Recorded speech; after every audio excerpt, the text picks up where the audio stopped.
It's a rainy day today. It's a rainy day in my small room, in my small city, in my small European country. I went to the camera store today because I have regret, buyer's regret. Gear is tiresome and bad for the brain. I've heard the best way to make money in photography is to sell your gear. I feel that. I wonder why gear is both so important but also not so important. It's a paradox. My favorite filmmaker shot documentaries about my favorite artists on a Canon T3i. Gear does not matter. So, in a redundant way of repenting for this silly gear fetish, I'm writing this love letter to my Canon T3i. A camera I didn't realize was just fine for me, sort of. I'll tell you about my T3i and its stories and achievements, small achievements, because I know the rest of you are just as pointlessly sentimental about the things we buy in this hamster wheel of consumerism that we live in.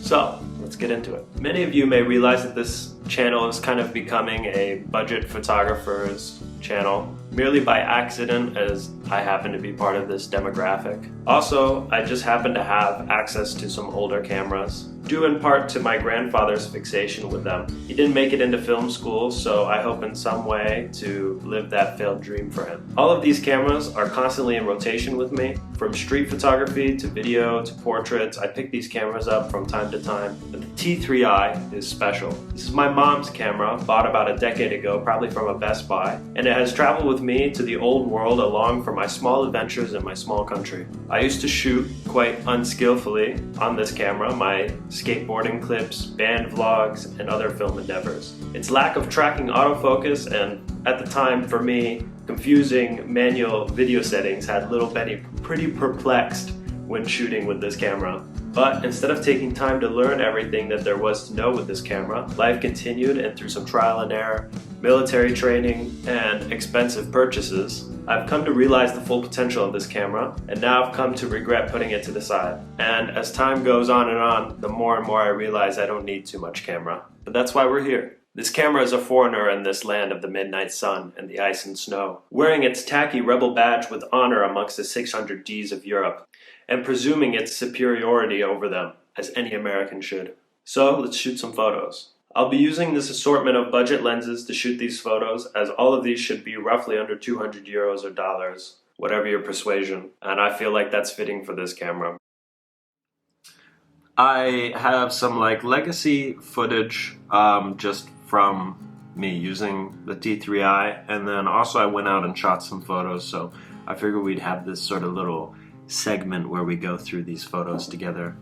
The first photos I have here is when I went to this national park with my friend, and some nature shots of this lake view. I really like this photo. I'm not even sure what causes this, but it was just this naturally very frosty looking leaf, this little white leaf. And you can really tell that even though the sensor is pretty small, not that many megapixels, it takes very clear photos. This is also really cool. It's a bit dark, but I really like the different shades of green in this. And pretty much all of these photos are relatively unedited. You can see some downfalls when it comes to this, up here in the top corner where there's the sky and stuff, you can kind of see a little bit of chromatic aberration there, which I probably could have gotten rid of, but I didn't think of it at the time. This is cool. This is a bit of a longer exposure. I tried to mess with the colors a bit. Really like the way it renders this water, due in part to the longer exposure time. I mean, many cameras can do that, but still all of these cameras have these settings, right? Just stepping up to a DSLR, for example, from a phone camera already does a lot. And I've had videos about this on my channel where we kind of explore what it's like to do that.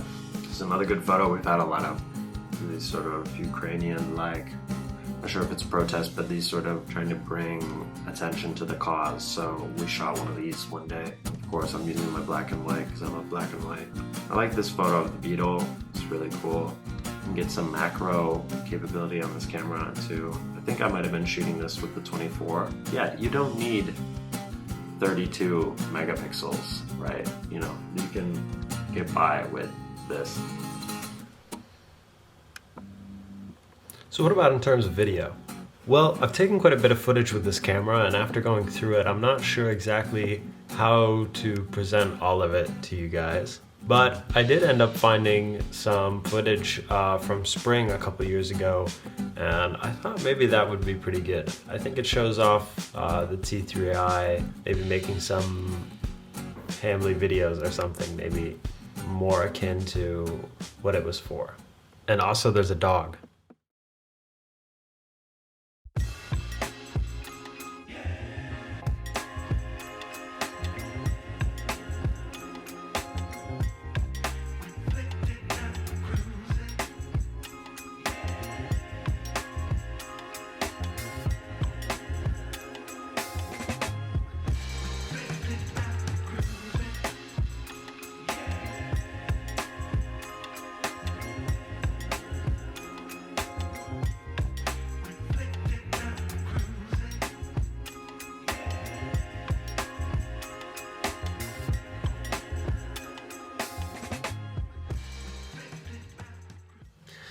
So where am I going with all this?